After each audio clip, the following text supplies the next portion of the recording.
आज रोषे प्रस्तुत होगा जाऊँगी कलम साग आलू तरकारी। प्रथमे आम गोटे कड़ई रे आलू को किसी पानी देकी लुण पकई सिझेवा। तापरे आम कलम साग को भल भाव बाछीदवा। बाछी दे सारा पर गुंड गुंड करके भल भाव काटिवा। काटी सारा पर भल भाव चकुड़ चकुड़ की धोइबा जमीती कि ता देहरु बाली माटी सबू बाहरी जीव।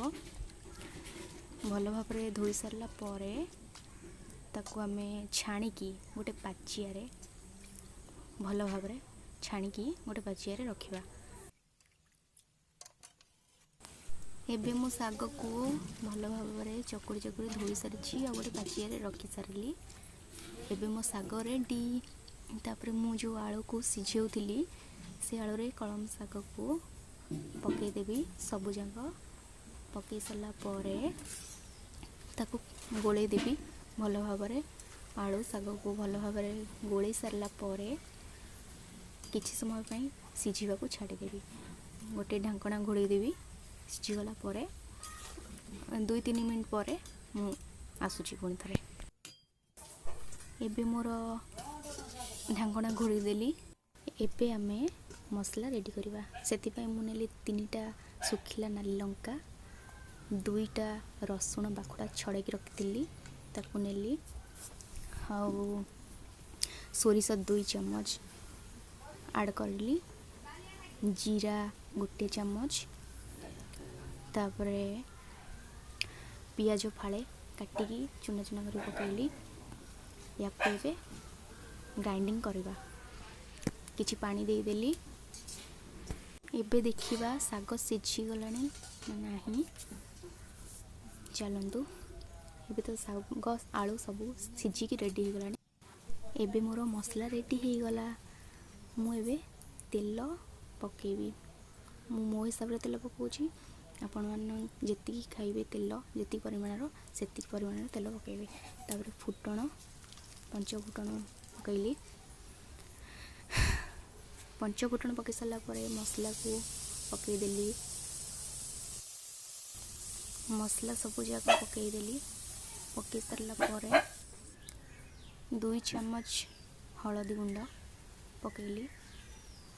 हलदी गुंड पकई सारा पर स्वाद अनुसार मु आगुरी पकईली लुण सिझेला बेले।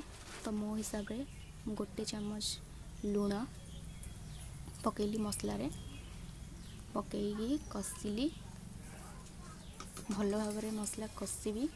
भल भाव कषिगला पर बाटण आउ तेल अलग हवा पर्यंत कषिबी। एबे मु काश्मीर लंका गुंड पकईली टिके कलर हवा पाई। तापरे एबे भल भाव कषिबी किछि समय कषिला पर तापरे भल भाव कषिला पर मु किछि तेल पुणी पछरे ऐड कली। आउ एबे वर्तमान मसलारू तेल अलग हो सारी। जेपर्यंत मसलारू तेल अलग न होइछि से पर्यंत कषिबे। कारण सेमिति न करले मसला गंधी थाए। आ एबे मोर हे गला रेडी मसला।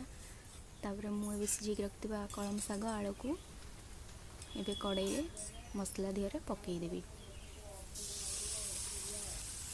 पकई देला परे भल भाव ताकू मिक्स कर देबी जेमिति कि भल भाव मसला सब मिसी जीवो साग तरकारी रे।